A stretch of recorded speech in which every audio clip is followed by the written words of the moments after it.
Un día, hace ya unos cuantos años, salí de la oficina para hacer unos recados.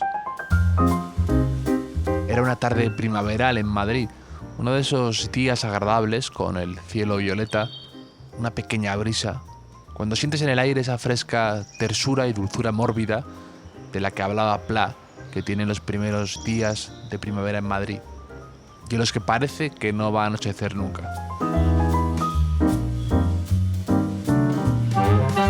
Mientras iba andando, me encontré con un compañero de trabajo.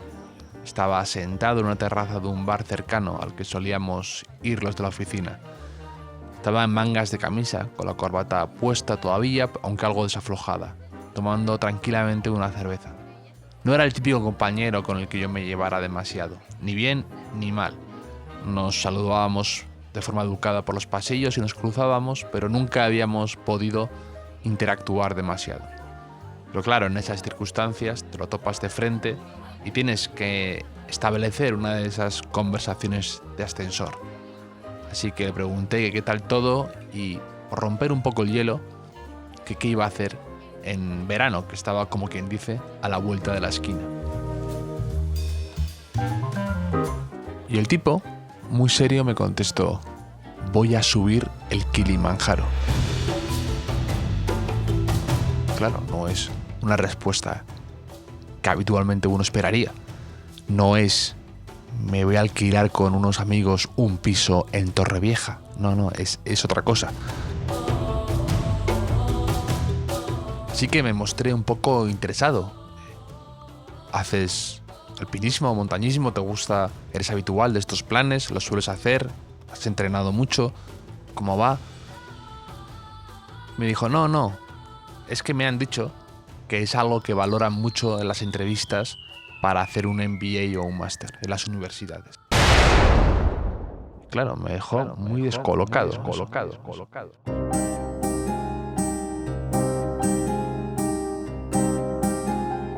Me fui de ahí con una ligera punzada de culpabilidad, ¿no? A lo mejor yo no era lo suficientemente ambicioso para pensar de esa forma tan estratégica.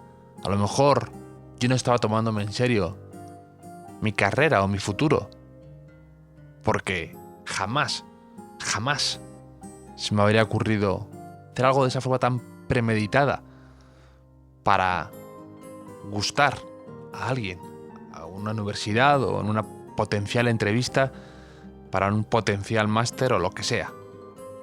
Nunca. Y me fui, pues eso, lo interioricé y dije, a lo mejor es que no me estoy tomando en serio mi carrera o lo que sea.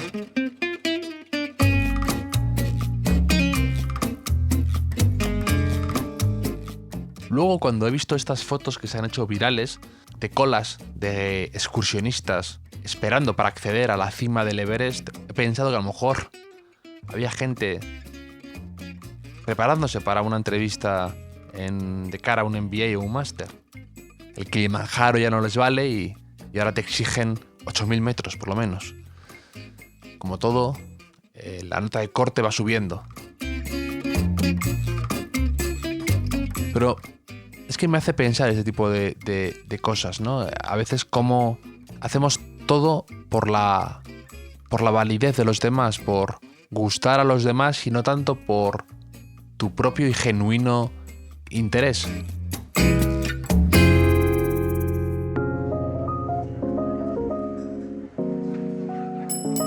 Bienvenidos al Hotel Jorge Juan con Javier Aznar, un podcast de Vanity Fair y Seagrams. Me acuerdo de esta anécdota y me acuerdo en días como hoy. Porque hoy, por ejemplo, tenemos un invitado en el Hotel Jorge Juan que tiene una vida de lo más interesante. Es el escritor argentino Eduardo Sacheri, autor de grandes éxitos como El secreto de sus ojos, cuya adaptación al cine ganó el Oscar a Mejor Película Extranjera, o La noche de la usina, que fue premiada con el premio Alfaguara en 2016 y que fue recientemente llevada al cine bajo el título La Odisea de los Giles y que recién este fin de semana ganó el Goya a la Mejor Película Iberoamericana. Pero lo interesante de Eduardo Sacheri es que en 2010 era un profesor de historia que nunca había salido de Argentina, nunca había tenido pasaporte y nunca había viajado fuera.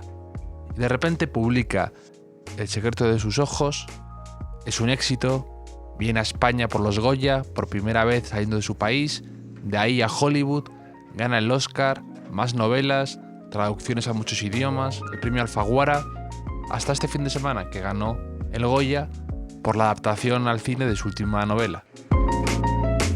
Y es que no es necesario subir el Kilimanjaro solo para gustar a los demás, para que te den validez. Basta con hacer lo que uno siente que tiene que hacer lo suyo, lo que le late, lo que siente que se le podría dar bien. Y si eres bueno, sea lo que hagas, llegarás. Saldrás de donde estés, viajarás y te conocerán. Sin atajos y sin atascos. Así que sin más preámbulo, vamos a dar paso a la conversación con Eduardo Sacheri mientras nos tomamos un chisporroteante y refrescante Seagram's tónica, que siempre es un placer que esto sirva como para reunirme con gente que me interesa tanto y alrededor de una copa poder hablar y aprender de todo lo que me tienen que contar. Así que vamos, que hay mucho que andar. ¿Cómo estás, Eduardo? Hola, ¿cómo estás? Un placer saludarte. Me hacía mucha ilusión porque te he leído mucho tiempo, escribes mucho de fútbol, escribiste El secreto de sus ojos, que me encantó, y ahora publicas una novela aquí en España en marzo, que se llama Lo mucho que te amé. Uh-huh. Te he leído alguna vez decir, o te he visto en alguna entrevista comentar que qué difícil es para un escritor explicar tu propio libro, ¿no? Que me hace gracia, que dices, te sientes un poco ridículo, ¿no? Porque... Sí, te pasa, a mí al menos, me pasa hasta cuando le tengo que poner el título al libro. Sí. Es como una síntesis absolutamente necesaria, pero uno siente que no puede. Claro, te has pasado 2 años, por decir, trabajando en una historia, y te la tengo que contar en 2 minutos de qué va mi novela. Absolutamente. A mí me resulta dificilísimo. Es la pregunta más terrorífica, ¿verdad? En una cena, en una fiesta, cuando te preguntan, ¿y tú escribes? ¿Y de qué? ¿De qué escribes? ¿Y de qué va tu último libro? Y dices, es que me siento un poco ridículo aquí, de pie, explicándote esto, dándole tan poca importancia a todo lo que a mis personajes y eso. Tipo, parece como... Pero bueno, ¿y te gusta estar aquí? ¿Te gusta venir a España? Sí, me gusta mucho venir a España por una cuestión absolutamente no vinculada con lo literario, sino que mi familia materna era toda española. Gallega, dije. Gallega, básicamente. O sea, mi abuelo era gallego y mis bisabuelos asturianos o leoneses o gallegos. Entonces, de hecho, en marzo de 2019, con mi mujer, vinimos expresamente a que yo me diera el gusto de recorrer toda esa zona. Qué bonito. La verdad que fue muy lindo. Y te digo, a mi abuelo no lo conocí. Murió antes de que yo naciera, pero mi abuela actuó como reservorio de nuestra historia familiar. Y claro, para mí, visitar esos lugares, ver esa geografía, ver esos mares tan distintos, suponte, de los de la Argentina, fue muy lindo. Y para mí venir a España tiene como algo de retribución, de cerrar un círculo. Es difícil de explicar. Sí, pero sí funciona. Sin duda es bonito. Me acordaba, ahora mientras me hablabas, hay un compatriota tuyo, Hernán Castiari, que ha escrito mucho sobre España y me hace mucha gracia. Como tiene un libro que se llama España perdiste, que se mete con nuestra ausencia de la panadería de dulce de leche, con nuestra forma mala de cortar la carne. Me hace muchísima gracia ese libro. Y seguro que tienes algún contraste que te por ahí, yendo por León y por tal, más allá del mar, que por supuesto es diferente, pero de la zona gallega y todo esto, pero seguro que tienes ahí cosas que te llaman la atención, ¿no? De cómo somos de diferentes. Sí, bueno, el primer gran impacto que me significó a mí venir a España en ese viaje de 2010, ¿viste esta cuestión de la madre patria? Sí. De suponer que yo me iba a encontrar con un modo de ser parecido al de Buenos Aires. Yo soy de la provincia de Buenos Aires, no de la gran ciudad, pero de cerca de la gran ciudad. Y son muy diferentes. Pero, y quien nos escuche puede decir, bueno, obvio, es otro país y son diferentes. Pero cuando después conocí Roma, ahí me di cuenta que estaba de nuevo en Buenos Aires. ¿A qué voy con esto? Si bien para mí las raíces de mi familia están aquí y veo cuando vengo a España modos de hablar y modos de conducirse muy parecidos a los de mi familia, me doy cuenta que la impronta que nos dio la inmigración italiana a los argentinos es extremadamente fuerte. Hasta los que somos descendientes de españoles, bueno, en mi caso mi apellido también es italiano, pero digo, es muy fuerte. Somos en general allá más, ¿cómo decirles? En comparación, los modos de aquí son más duros, son más hoscos, mejor dicho, no son hoscos, pero así nos llega. Sí, las formas. Sí, siempre mis amigos también no de Argentina, pero tengo amigos en México, siempre se meten conmigo con lo del joder. Me imitan el paella. Me encanta esos mecanismos que somos más agresivos a lo mejor en las formas hablando y todo esto. Claro, que no se corresponde necesariamente con la intimidad de la persona, pero para el recién llegado, y encima, suponte, con mi mujer recién llegados a Madrid, jamás salidos de la Argentina, intentar que nos explicaran cómo llegar de un sitio a otro. Tomás, tira para ahí. Tantas calles. Te digo una estupidez. Aquí en Argentina, las ciudades tienen forma de damero. Y va por cuadras, claro. Va por cuadras y una calle tiene el mismo nombre a lo largo de 20 cuadras. Aquí hay una consistencia. Las cosas cambian de nombre cada 300 metros. Claro, para ustedes es normal. Pero esos choques fueron... Ahora me encanta. Pero me encanta porque creo que lentamente voy aprendiendo a conocerlo. Pero... Y, por ejemplo, una pregunta que yo siempre me gusta hacer de cómo nuestro cerebro funciona, que todos tenemos como el recuerdo de dónde estábamos en momentos puntuales, pues aquí en España el 11M, cuando pasó el 11S. Tú, por ejemplo, en el Corralito, ¿qué recuerdo tienes tú de ese momento de la historia argentina? Mira, el Corralito fue un conjunto de medidas económicas que no se tomaron todas el mismo día, pero suponte, un sábado, precisamente porque los bancos estaban cerrados. Sí, que fue como en diciembre, ¿no? Claro, el 1 de diciembre, que era sábado en 2001, salió el ministro de Economía a decir que no se podía sacar el dinero de los bancos, salvo en una cifra muy exigua, muy pequeña. Que se podía operar con tarjetas de débito, pero no se podía operar en efectivo. Hablando de una economía como la Argentina, que si hoy es bastante primitiva, en 2001 lo era mucho más, con lo cual era imposible manejarse. Y al muy poco tiempo, la moneda argentina se devaluó en relación al dólar un 400%.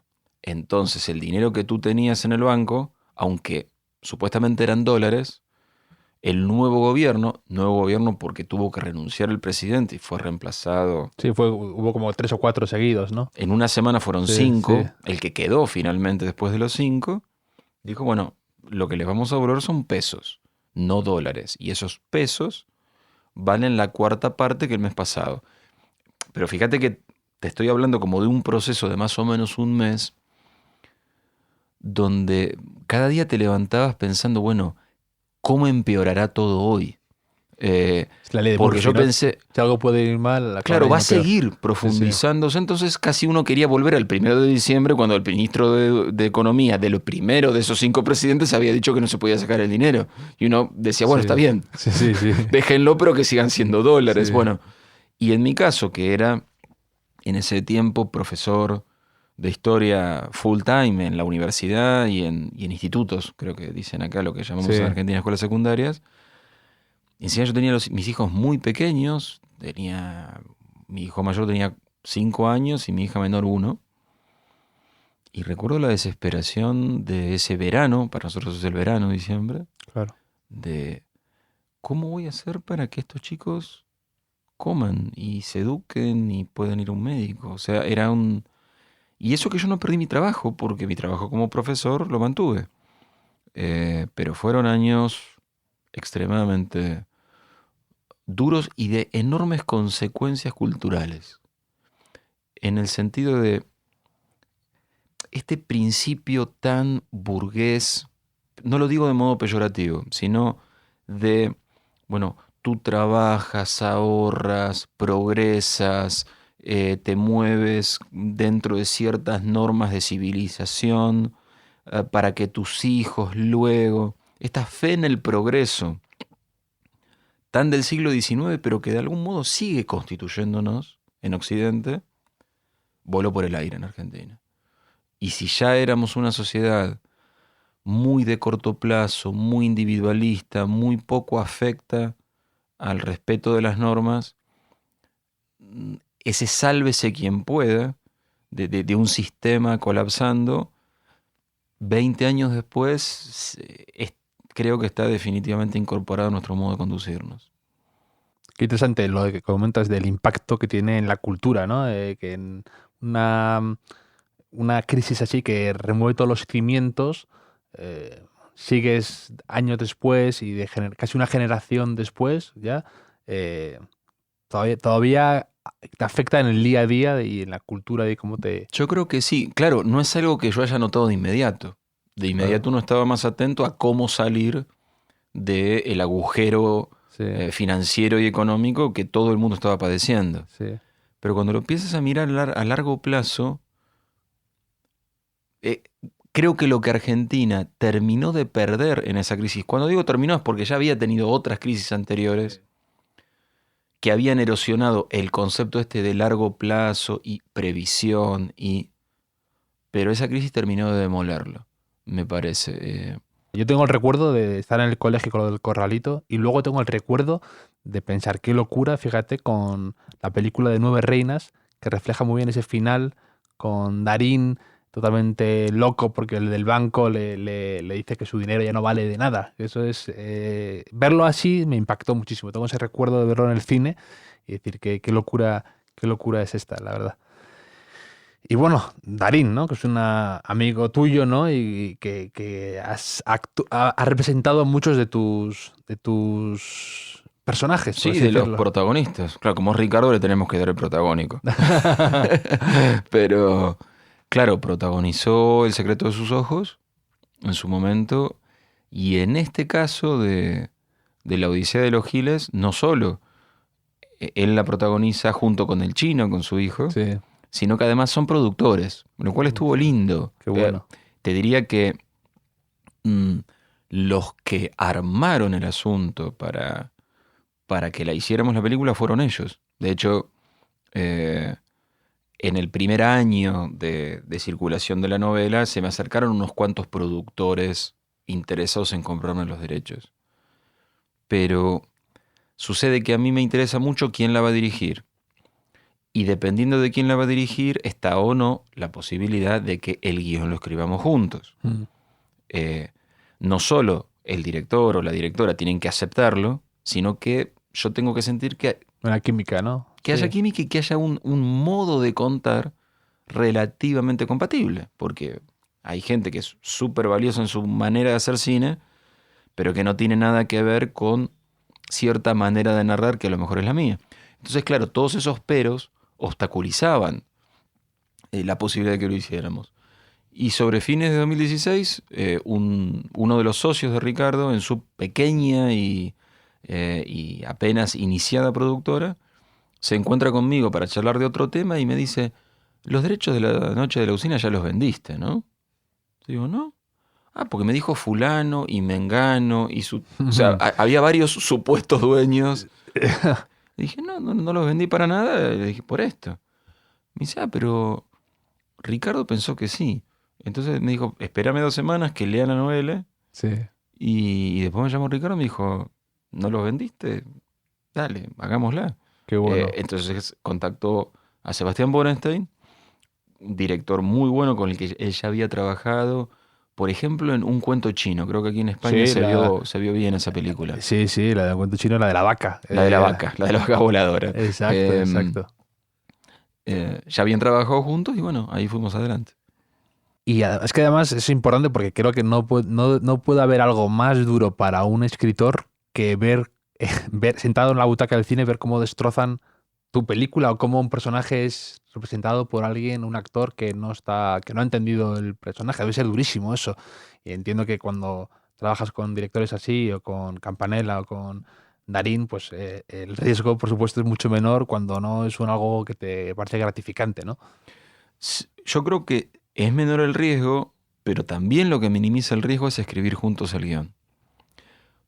Porque en esa etapa discutes un montón. Claro, y tú defiendes Tú defiendes y eventualmente te derrotan un montón de veces, Sí. pero te anotas algunas victorias o algunos empates de, bueno, tú quieres esto, yo quiero aquello otro, hagamos esta otra cosa diferente que no es ni lo que tú quieres ni lo que yo quiero.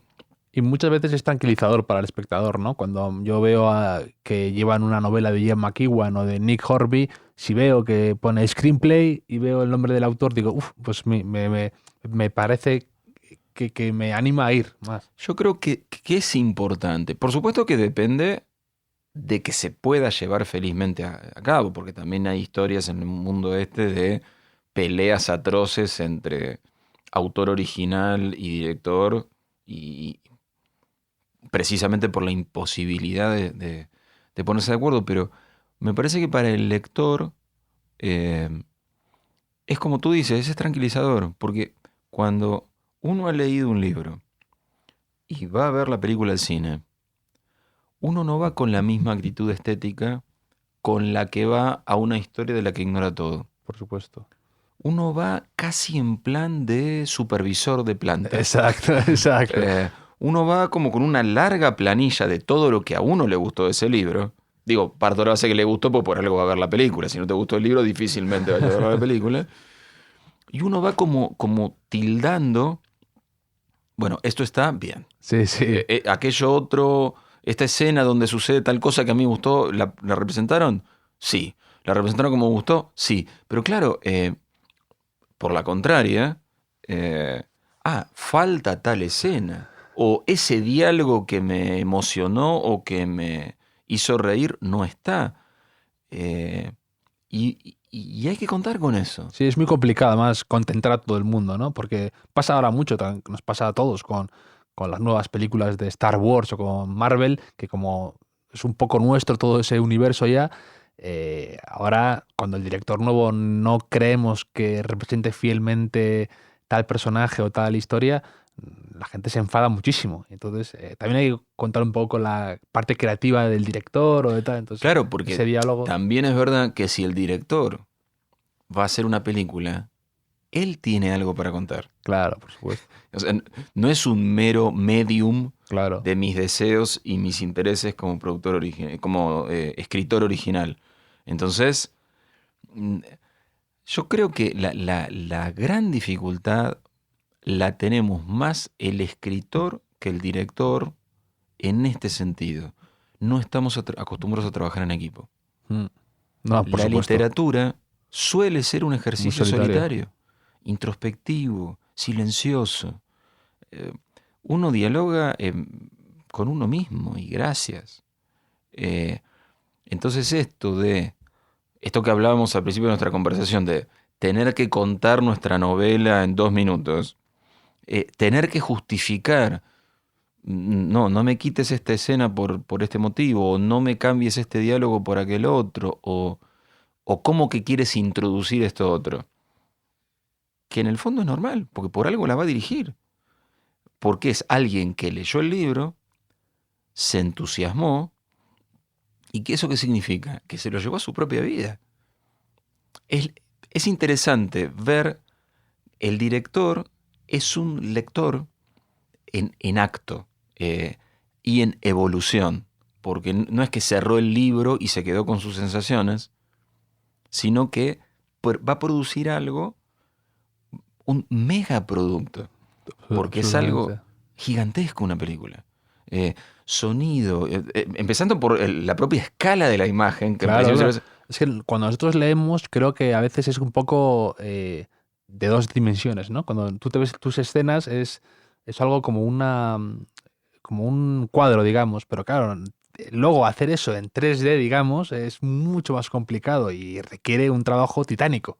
Pero además, perceptivamente te invade mucho más. Sí. Eh, Imagen, sonido, música, movimiento. Vestuario, que Claro, o sea, el impacto de esa imagen en movimiento perceptivamente es más fuerte. Es menos personal, sí. porque te viene mucho más de afuera hacia adentro, pero mucho más fuerte al mismo tiempo. Es interesante igual. Por ejemplo, en El secreto de sus ojos, a mí me encantaba cómo representa toda la burocracia atascada de esa Argentina de esa época, con todos los papeles, los Sí. legajos, los llenos de carpetas que parece que no avanzan, que están ahí atrapadas en el tiempo. Todo eso tienes que montarlo y darle autenticidad y que parezca fidedigno. Entonces es complicado, es una labor siempre titánica los directores en eso, sí, sí, sí. La verdad es que es tremendo. Y luego tú tienes una charla TED que me encantó, que se llama tus principios como escritor, Sí. que recomiendo mucho y que compartiré aquí a la gente, porque a veces cuando escribes, a mí me ocurre que la gente te pide consejo o te pide o te pregunta por tus rutinas y creo que es un ejercicio muy generoso ese que haces, el de decir tus principios. A mí soy así y dices verdades que son duras, pues que es un ejercicio solitario, que son horas, horas y horas, que al final te tienes que fiar de quien te tienes que fiar para saber si la novela está bien. Es muy bonito lo que hiciste ahí. Me gustó, me costó mucho hacerlo. Uf, Me costó muchísimo. pero está muy bien porque hablas muy bien ahí, ¿eh? ¿Sabes? Sí. Se te ve muy suelto, porque no sé cómo funcionan esas cosas. Vais con un guión y lo tienes que aprender 1000 veces. ¿O En cómo? realidad, claro, no puedes estar leyéndolo, no puedes apuntalarte en lo que en Argentina llamamos un machete, como unos cuadros, no, Sí. no puedes tener nada en la mano. Y además desde la organización te van ayudando en la preparación, si uno no está acostumbrado a manejarse con un auditorio. Pero claro, también hay una intervención ahí que puede eventualmente coartar un poco lo que tú quieras decir. Y hay un ensayo el día anterior, sin público, para ver bien la duración, etcétera, pues tiene que ser no más de 18 minutos. Claro. Creo que es complejo. Y sobre todo esto de los principios, claro, suena muy solemne, ¿no? En un punto. A mí me da mucho miedo, en general me da miedo hablar de mi forma de trabajar, pero ¿sabes en qué sentido? Como si fuera dogmático, dices. Claro, porque me da miedo que alguien que tenga un modo de trabajar muy distinto sienta que su modo está equivocado. Sí, lo entiendo ahí. De hecho, a mí me gusta mucho leer rutinas de escritores porque luego coges una cosa de aquí, una idea de ahí, un consejo de este otro, y al final tú te construyes tu propio librillo, por así decirlo, tu propio libro de estilo. Pero sí que es verdad también no romantizar tanto la profesión, el oficio, por así decirlo, ¿no? Que tú lo haces muy bien eso, el decir, al final es estar sentado, es horas, escribir todos los días y luego pues no tener miedo al rechazo, ni al fracaso, y seguir remando. Sí, y tener en claro cuál es el objetivo. Si creo que lo digo en esa charla TED, si uno pretende vivir, no solo publicar libros, sino vivir de los derechos de autor generados por esos libros, y ese es el objetivo, es dificilísimo. ¿Puede pasar? Sí. ¿Hay altas chances de que suceda? No. ¿Hay pequeñas chances de que suceda? No. Hay ínfimas, minúsculas, microscópicas chances de que suceda. Lo cual no significa que no esté bueno hacerlo. Pero hay que tener otro trabajo. Sí, sí, ¿no? Y tú lo explicas en una entrevista muy bien, creo, que dices que tú, con El secreto de sus ojos, ya fenómeno internacional, con la estatuilla del Oscar, solo ahí fue ahí a partir de ahí cuando te compraste la casa. Ujú. Lo dices y dices, pues es que claro, te da percepción de lo que es vivir de escribir, que es complicado. Y yo mi situación actual es muy excepcional en esto de que entre los libros y que los libros andan muy bien en toda América Latina y en España, aún con lo difícil que nos es a los latinoamericanos aterrizar aquí en el mercado español. Bueno, también me sucede. Y las películas y un montón de cosas vinculadas, algún trabajo en radio o en televisión. Bueno, en todo ese conjunto, yo puedo decir, puedo vivir de esto. Pero es muy raro que pase. Yo en general trato de aclararlo para que quien tiene necesidad y deseo de escribir lo haga igual. Que no pretenda validarlo exclusivamente por el lado de, si no logro publicar, no sirve lo que hago. Claro. No, creo que sirve igual. Desde el momento te sirve a ti, porque por algo necesitas hacerlo. Pero... Y que a veces cuando las cosas van bien solo vemos el resultado, pero no el proceso. Es decir, tú ganas el premio Alfaguara, que es un premio de los más valorados aquí en España y fuera, sí. pero tú ya te has presentado ahí otras veces. Entonces es curioso. Y había perdido perfectamente, ¿no? Sin fisuras. Con estilo, con... Claro. Había sido rotunda. Sí. No, pero a veces se nos olvida eso y solo nos quedamos con la parte final y no vemos que oye, hay rechazos, hay historias, hay un proceso que todo no todo es tan fácil como vemos solo la foto finish, la foto final. Y luego tienes otra cosa que hablas ahí que me hace mucha gracia, que habla sobre si escribir para ti o escribir para los demás, ¿no? Y ese diálogo raro que a veces tenemos, ¿no? Es decir, no voy a ser tan pelotudo, como decís, ¿no? De pensar que escribo para mí solo, pero tampoco puedo escribir solo para los demás. Entonces ese diálogo de no te olvides que tienes un público y que tienes que darle lo mejor y lo más depurado, destilado o trabajado, y al mismo tiempo, es decir, no renuncies a lo que a ti te puede gustar y que tú crees que es habla por ti. Yo creo que sí, me parece que son momentos. ¿A qué me refiero con momentos? Cuando una persona escribe, creo que tiene que escribir lo que necesite, lo que le haga bien o lo que haga menos mal. Lo que le haga menos mal como para estar un poco mejor, un poco más en equilibrio, encontrarle sentido a alguna cosa. Yo creo que para eso uno escribe. Pero claro, es probable que lo haga embargado por una conexión emocional muy fuerte consigo mismo, como es lógico. Uno abre compuertas cuando escribe. Para eso escribe.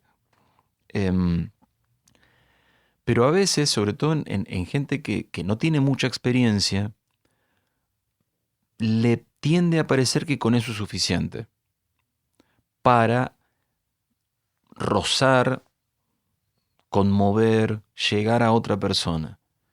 Y no alcanza en absoluto, casi que al contrario, porque la persona que va a leernos no empieza la lectura ni involucrada, ni emocionada, ni conmovida, probablemente ni interesada. En todo caso, en la mejor de las situaciones, terminará de ese modo. Ahora, pero para que termine así, tenemos que escribir bien. Y el escribir bien... Sí, es como jugar al fútbol bien, que no sabemos lo que es, pero hay muchos métodos diferentes. Pero algún método que implique que el texto esté ordenado, claro. El respeto sagrado al lector, ¿no? Claro, ese respeto es imprescindible. Uno no se puede escudar en, no, yo escribo así porque lo siento. Sí, a no ser que seas Cormac McCarthy, ¿no? Y escribas sin signos de puntuación, pero... Bueno, pero ese sin signos de puntuación es una elección estilística, hay un profundo estudio de la forma detrás de eso. Quiero decir, cuando quien escribe así lo hace, un mail de trabajo no lo escribe así. Sí. Sabe dónde poner las comas y los puntos y en todo caso renuncia estilísticamente a hacerlo e invita al lector a acompañarlo en esa aventura. Es otra cosa. Ahora, si yo tengo un vocabulario muy restringido y no soy capaz de darle cierta plasticidad a lo que te estoy contando, el lector lo va a notar. Si utilizo mal los signos de puntuación o si voy de evidencia en evidencia, Sí. que eso es muy habitual, Eso, sobreexplico las situaciones. eso suponte. y abusar de los puntos suspensivos. A mí eso siempre, cuando lo veo, digo, no, es que entiendo que quieras dejar en suspenso cosas, pero abusar de esos puntos suspensivos para que el lector haga el otro trabajo, pues estás vagueando. Claro, eso es algo que no hemos podido resolver. Entonces, la solución no es que lo resuelva el lector, es que nos volvamos a sentar y Haciéndote el misterioso. Haciéndote el Claro, es críptico y el de jugando con la elipsis. No, eso No, no es. tiene que estar bien y todavía no está. Y ahí es donde entra esto que decías vos antes de disciplina, trabajo, horas. ¿Tú escribes todos los días? Sí. Estoy en situación de escribir. ¿Por qué hago la aclaración? Porque a veces pasa que estás 4 horas y no sucede nada. Sí, y lo único que sucede es que uno dice, a ver el WhatsApp, a ver los correos electrónicos, a ver Twitter. Y se han pasado 4 horas. Pero no importa. Por la tarde de nuevo. Y mañana de nuevo. Espasmódicamente, aunque sea. Pero yo creo que la situación, el hábito hacia el monje, como decía mi abuela. Absolutamente. Entonces, bueno, te sientas y te dispones a escribir. Como es verdad, como los escritores, y a mí también me ocurre, como cuando te pones a escribir te salen muchas refranes de tu abuela y de tu madre. Como el eco de esas palabras de fuerza de voluntad, disciplina, hábito, es infalible en esos refranes.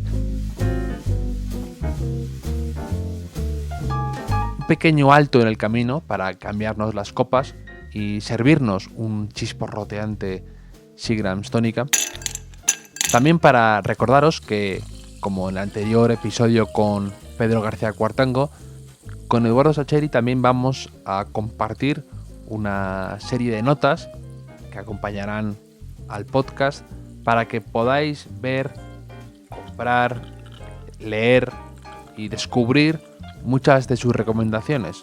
Meteremos su charla TED sobre los principios de escritor, meteremos algunas recomendaciones que ha hecho sobre libros, sobre escritores argentinos que a lo mejor pues yo no conocía y que me ha venido muy bien, y estarán todos ahí a golpe de link para vuestra disposición. Así que solo era eso. Ahora seguimos charlando con Eduardo. Hasta ahora.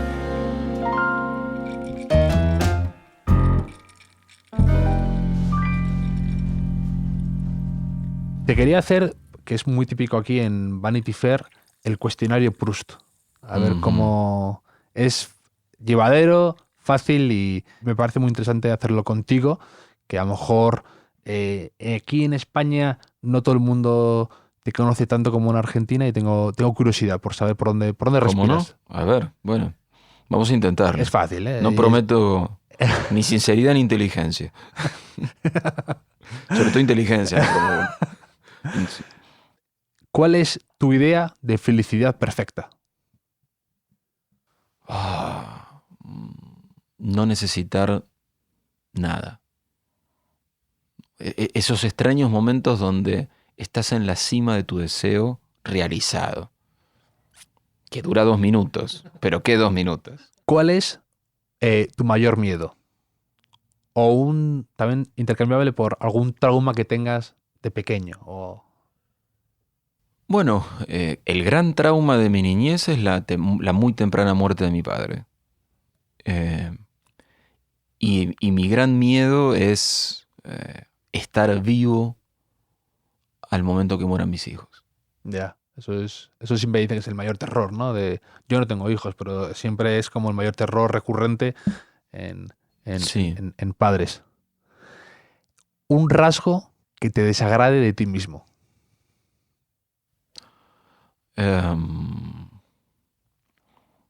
Creo que soy demasiado estructurado. Demasiado estructurado y demasiado rencoroso. Me cuesta perdonar. Yo soy muy rencoroso y defiendo el rencor. Eso no está bien visto. Para ti es una virtud. Para mí es una virtud, es uno de estos defectos que se convierten en virtud. Cuando la gente dice, no, un defecto en las entrevistas, y dice, soy demasiado puntual, demasiado perfeccionista. Pues para mí, ser rencoroso, pero no un rencor malentendido, como una persona que está siempre deseando que a una persona que no te cae bien le vaya mal, sino eso, no olvidar creo que es a veces importante y te ayuda en lo de que las personas cambian tanto y tal, no acabo de creérmelo. No sé tú. ¿Tú el rencor lo ves como un defecto? Lo veo como un defecto porque me cuesta perdonar. Y creo que... Sí, y tú sacudes la cabeza como diciendo, y está perfecto, Sí, está sí. muy bien no perdonar. Pero tal vez para las grandes cosas de la vida, sí coincidiría con vos en que tener memoria nos evita tropezar demasiadas veces con la misma piedra. Pero te doy un ejemplo. Para la convivencia minúscula, conyugal, por ejemplo, ser un poco más olvidadizo sería mejor. Me suena lo que dices. Sí, y creo que sería mejor. Sería mejor hasta para mí. Por eso digo, no solo para mi mujer en este caso, sería también bueno para mí. Pero no lo consigo. Una persona viva que admires mucho. Una persona viva que admire mucho. Si tiene que estar viva, no puede ser ningún político de los actuales de mi país. Creo que es extensible a otros también. Sí, pero no me atrevería a opinar. No quiero ser el argentino típico que te puede dar una clase magistral de cualquier tema de la humanidad pasada, presente, por venir. Entonces, como no sé de afuera, no... no. Vienes seleccionado, vienes que sabes el... Creo que voy a elegir un futbolista. Qué bueno. Como yo soy de Independiente, que es el tercer gran equipo de Argentina luego de River y de Boca, bueno, nuestro mayor ídolo es Ricardo Bocchini, Hombre, que jugó 20 años en nuestro club, no jugó en ningún otro club, fue un número 10 maravilloso, el ídolo de Iniesta, por ejemplo, o sea, uno de esos 10 que inspiró a las generaciones posteriores, y bueno, me gustaría tener mi mesita de luz, así que... Aquí hay un escritor, Enrique González, que ahora está de corresponsal en Buenos Aires precisamente, que tenía un blog de fútbol, se llamaba Píntala ahí Bocchini o algo así, porque hablaba de cómo tenía una técnica excelsa y que tenía una clase magistral para ponerla donde quisiera, en el ángulo. Y eres de Independiente. Soy Independiente, sí. Una buena fábrica de jugadores. Sí, y hemos tenido nuestra época de gloria. De hecho, en nuestra Champions, que es la Copa Libertadores de América, Independiente es el equipo que más veces la ha ganado, 7 veces en relación a los que vienen detrás.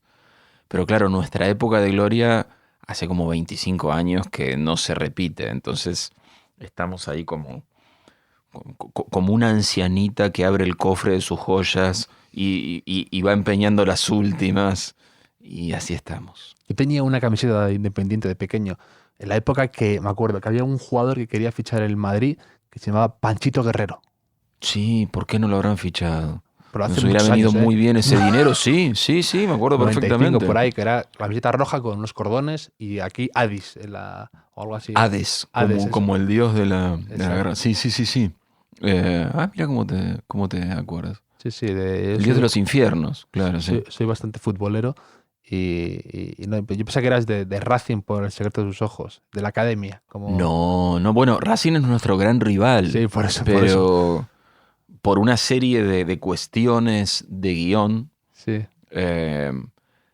Al momento de armar de qué equipo era hincha el asesino, eliminamos a River y Boca por demasiado masivos y demasiado famosos. ¿Y cediste con Racing? Es que no cedí. En la disyuntiva de Independiente o Racing, sinceramente, hacer al asesino, violador, golpeador de mujeres, fanático, forofo de mi club, no quería. Naturalmente, yo quiero pensar que los de Independiente somos buena gente, amplia, políticamente correcta, mejoramos a la humanidad.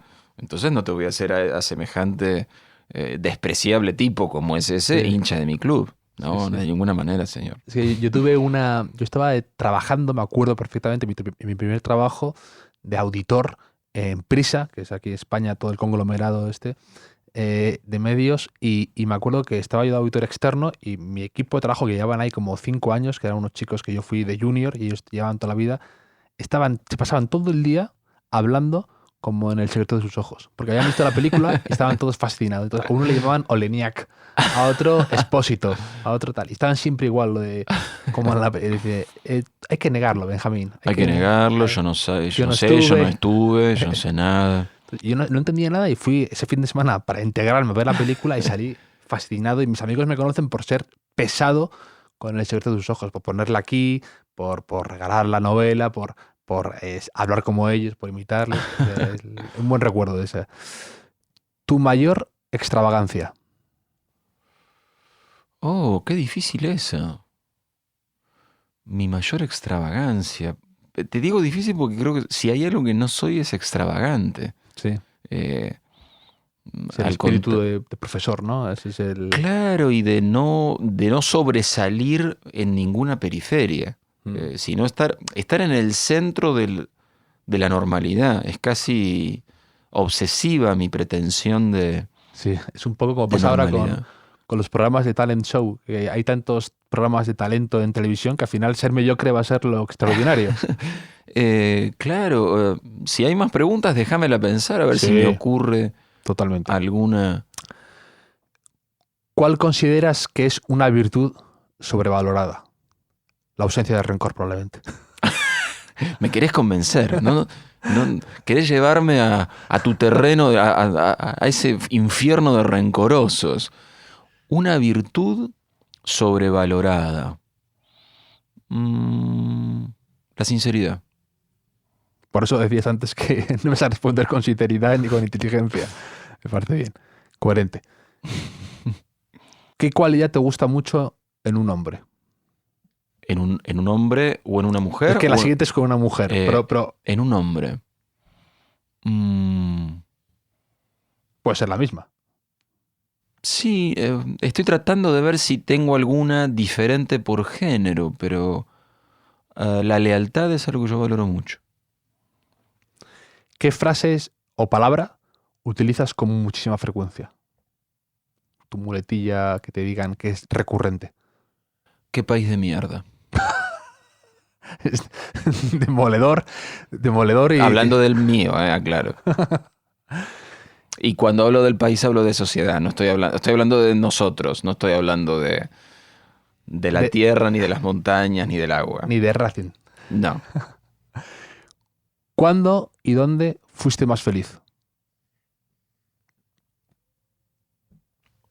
Creo que en la niñez, eh, con mi papá, mientras lo tuve, y con mis amigos en la calle, cuando no lo tuve. Antes dijiste que uno de tus miedos era la muerte prematura de tu padre, pero ¿eso como un temor o porque ocurrió? No, como ocurrió, creo que marcó mucho mi vida. Eh, y creo que escribir ha sido y es. Bueno, si es para mí un modo de enfrentar duelos, creo que el primer gran duelo que enfrenté con la escritura fue el de la muerte de mi padre. Y creo que me hizo muy bien la escritura, pero yo empecé a escribir a los 20 y tantos años, de modo que desde los 10 que tenía cuando lo perdí, fue un duelo extremadamente difícil y hoy todavía, y creo que hasta que me muera, sentiré la cicatriz. Hay grandes libros y escritores un poco que nacen o vienen o derivan del duelo, ¿no? Yo creo que el duelo es constitutivo de las personas y el arte es un intento de cerrar bien algo, de encontrar un sentido, de disminuir una angustia, de esto, de encontrar un sentido a las cosas, porque si le encontramos un sentido a la pérdida, es, aunque sea ligeramente menos pérdida. Y creo que toda forma de arte, no solo cuando la producimos, sino cuando la recibimos, leyendo un libro, mirando una película, escuchando música, hay un fugaz hallazgo de sentido, de equilibrio, de placer. Así que sí, seguro que tiene muchísimo que ver con el duelo. Un mentor que te marcara, una persona que, por lo que fuera, te enseñara o aprendieras o te diera una oportunidad en tu vida.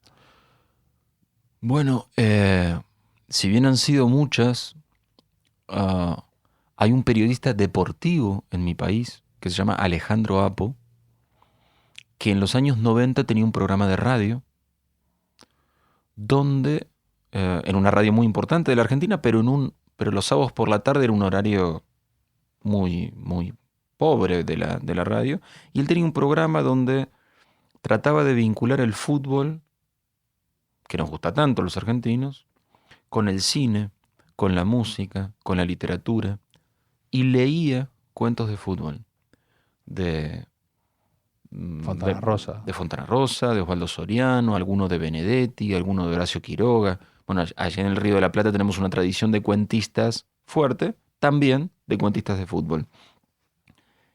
Y entre mis primeros textos había unos cuantos cuentos de fútbol que estaban naturalmente inéditos. Y yo los escribía solo por escribirlos. Y por insistencia de mi mujer y de mis amigos empecé a llevarlos a la radio, simplemente a la recepción de la radio, y él, sin conocerme, empezó a leerlos. Qué bonito, esos primeros momentos además en los que ves tu trabajo un poco reconocido por alguien a quien admiras, que lo hace de forma generosa. Y claro, y te diría que eso fue lo que a mí no solo que él los empezara a leer, sino que los oyentes del programa, El feedback, ¿no? el feedback ese de la radio de, uy, me gustó ese cuento, ¿en qué libro está? Sí. Y que dijera, no es ningún libro, es uno que me los deja en la puerta de la radio, me permitió a mí decir, tal vez hay algún mérito en esto que estoy haciendo. Porque no es mi mujer o mis amigos Absolutamente que me dicen, ay, Sí. qué bonito esto, y qué me van a decir, piensa uno. Así que para mí fue muy importante. Por supuesto que también Campanella después. Pero quiero decir, si no hubiera estado Alejandro Apo, Claro. no hubiera habido libros míos publicados. No hubiera podido saltar ese primer gigantesco escollo de la publicación. Que es un poco lo que a veces yo pienso, ¿no? Que no es tanto la suerte, sino la oportunidad. Es decir, no es porque eso no es suerte. Tú escribiste, tenías talento, trabajo, y tu mujer y te apoyaban, pero que hay alguien que apuesta por ti o ve talento y te da la oportunidad, y ahí es cuando tú te aprovechas y te metes por esa ventana y lo... Yo creo que sí, uno aprovecha y busca potenciar sus oportunidades. Pero no puedo dejar de pensar que la suerte, para que se abra esa oportunidad, tiene que estar. Suponte, sale mi primer libro en el año 2000 y le va bien, porque son cuentos de fútbol. Todo ese libro son cuentos de fútbol que Alejandro Apo lee en una radio masiva. Entonces no solo se publica, sino que se vende. Maravilloso. Mi segundo libro de cuentos, que no son cuentos de fútbol, y se llama Te conozco, Mendizábal, como no lo lee Alejandro Apo en la radio, no lo compra nadie. Año 2001, plena crisis, no lo compra nadie.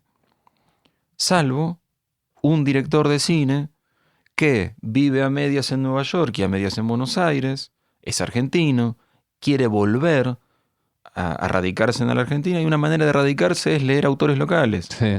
Y entonces dice, uy, Te conozco, Mendizábal, me gusta ese título, me voy a comprar ese libro. Sí. Y así es como Juan José Campanella toma conocimiento de mi existencia. Y eso es suerte. Bonito. Sí. Eso es... Sí, después vendrá la oportunidad de que Campanella me diga, escribamos juntos una película. Y yo trataré de aprovecharla. Pero si Campanella no se asoma a una librería donde ve un libro y no resulta siente la llamativo, nostalgia argentina y bueno, ahí yo creo que sí. O sea, uno podrá poner lo mejor de sí en su trabajo. Pero a veces llueve sopa y uno está con un tenedor en la mano. Y bueno, Me gusta, no la he escuchado nunca ¿no? esa En Argentina expresión. se usa. Qué bueno. Tú tienes algo más de Fontana Rosa, te diré. Me recuerda mucho en la forma y en todo. Cuentos de fútbol porque trascienden mucho. Esto es un poco como lo del diálogo ese de el mismo amor, la misma lluvia, ¿no? Que le dice, ¿tenés algo de Cortázar? Y el otro, Ricardo Darín, dice, sí, un póster. ¿No? Pues, Sí, bueno, yo tengo algunos libros de Fontana Rosa en casa, uno dedicado. qué Así bueno. que, Una joya. sí, la verdad que sí. Con un dibujito de Inodoro Pereira, de uno de sus personajes de historieta, hermoso. Yo creo que lo que tiene Fontana Rosa, que yo no tengo, es un enorme sentido del humor. Bueno, no descubro nada. Yo creo que el vector de la literatura de Fontana Rosa, que creo que es una muy buena literatura, Buenísimo. es sobre todo el humor. Mm, el espíritu, me voy a burlar de todo. Me voy a burlar de modos de escribir, de temáticas, me voy a burlar de mis personajes, me voy a burlar de toda solemnidad. Yo creo que todos los cuentos de Fontana Rosa tienen esa, como esa impronta.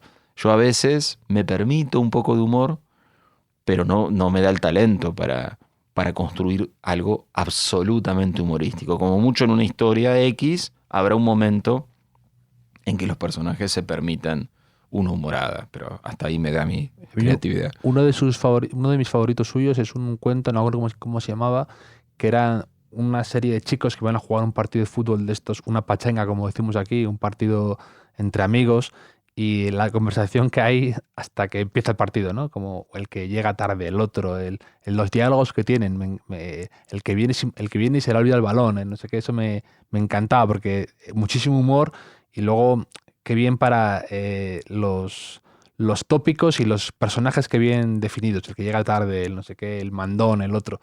Me encantan esos libros esos cuentos de Fontana Rosa. Sí, que era un enorme observador. Y el lenguaje, que bien lo plasmaba. Absolutamente. Hay un oído casi musical en Fontana Rosa. Eso me parece extremadamente admirable. ¿Cuál es tu bien más preciado? Y no puedes decir el libro firmado de Fontana Rosa. ¿Mi bien físico? Supongo, sí, físico. No vale decir eso, el amor de mi mujer o mis hijos. No, mi casa. Tu casa, la casa que pagó el secreto de sus ojos. La casa que pagó el secreto de sus ojos. Porque eso es algo... yo me doy cuenta, hablando de mi familia inmigrante, el techo para la clase media argentina al menos, tiene una cosa simbólica extraordinariamente fuerte. De hecho, mi casa la compré con todo lo que significó el secreto de sus ojos y el premio Alfaguara, que también tiene una dotación de dinero muy interesante, me permitió comprar lo que nosotros decimos un pequeño departamento, lo que sería un pequeño piso para mi hija y para mi hijo. Entonces, hay un punto que yo siento que esas dos cosas garantizan el futuro de ellos. Sí. O sea, no.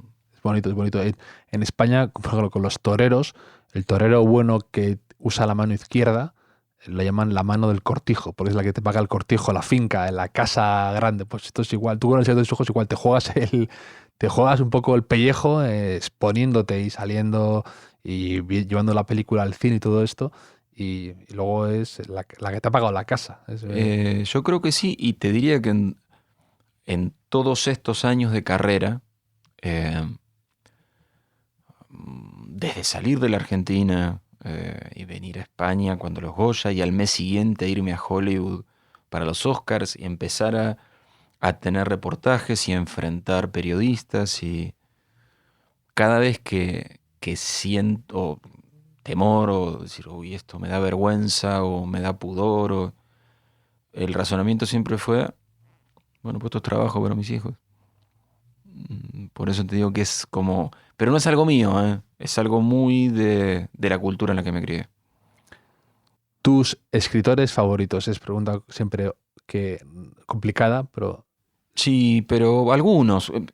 sí, hoy, Tan favoritos como otros 20 que no recordaré decirte. por supuesto. Y que luego te da rabia siempre. Decir, tenía que haberlo mencionado. Tendría que haber mencionado. Mira, argentinos, Cortázar, Borges, Osvaldo Soriano, el propio Fontana Rosa. En general son autores en español. Te aclaro desde ahora. Porque puedo agregar Laura Restrepo. Buah, Los Divinos me encantó. El último ¿Leíste libro, Delirio? No. No dejes, Sí, no sí, dejes no. de leer Delirio. Es una novela conmovedora, realmente escrita como los dioses. Juan Gabriel Vázquez, que también es colombiano.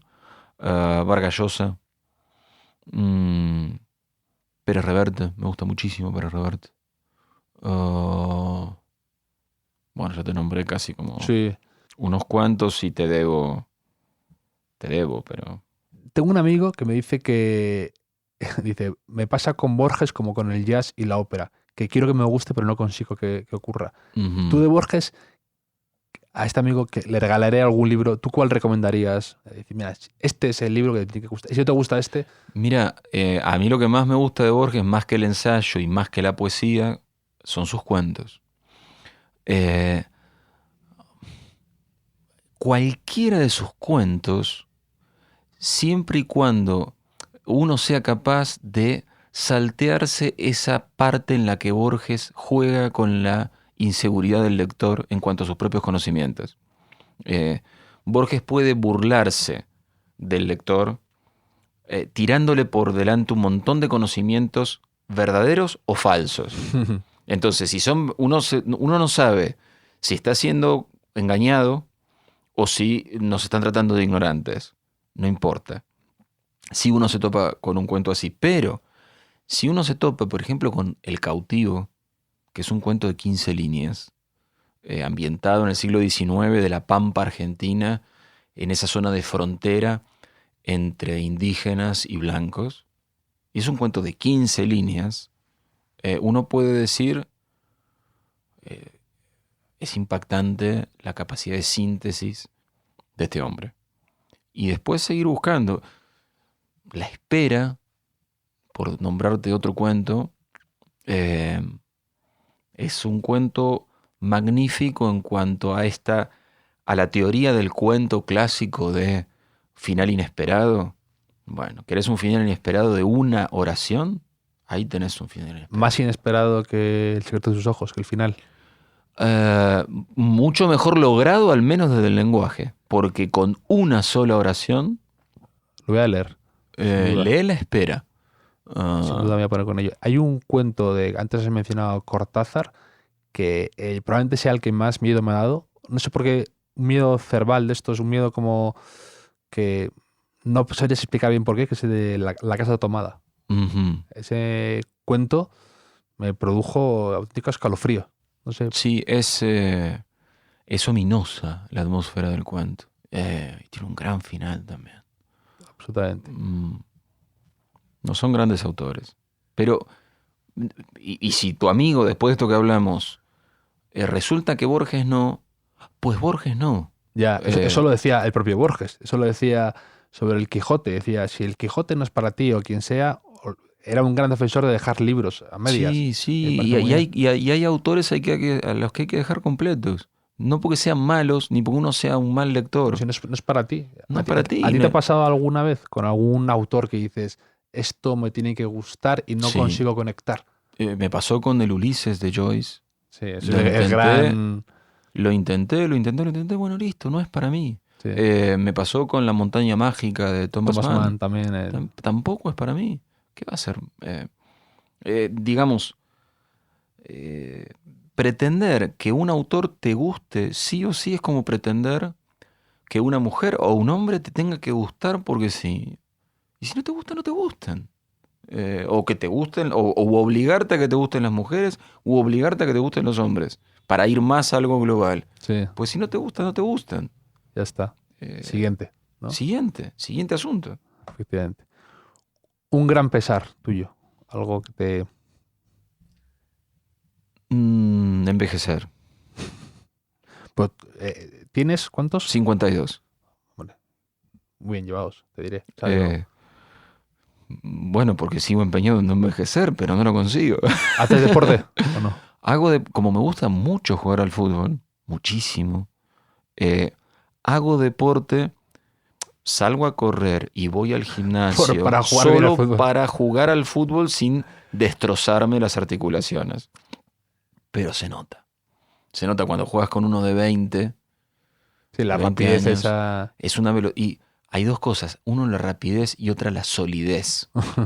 Yo ahora lo noto a los 52. Cuando choco con alguien de 20 años, es como chocar con el ave que me trajo desde Barcelona y quedar tirado a un costado y que me duela el cuerpo por 6 meses. ¿Tienes un lema en la vida? Un... No sé si lema verbalizado como lema, pero el esfuerzo creo que es mi lema. El esfuerzo en lo que sea, y no hablo solo del trabajo. También hablo para jugar al fútbol o para educar un hijo o para sostener un matrimonio o para el esfuerzo y la paciencia, que es una de las formas del esfuerzo. Oye, pues ya el cuestionario Proust aquí acaba. No te voy a menos someter mal, más menos mal. interrogatorio. Ha sido un placer enorme la conversación. He aprendido mucho charlando contigo. Siempre uno extrae de estas conversaciones ideas, enseñanzas. Y la verdad es que me ha encantado. Bueno, lo Bueno. mismo a mí, Javi. Te agradezco la invitación. Mucha suerte en la presentación de tu libro, que es en marzo, ¿no? En marzo estoy aquí de nuevo en Madrid con Lo mucho que te amé. Una novela muy de amor. ¿Vas a explicar de qué va o te resistes al...? Puedo resistirme un poco y contarte mínimamente.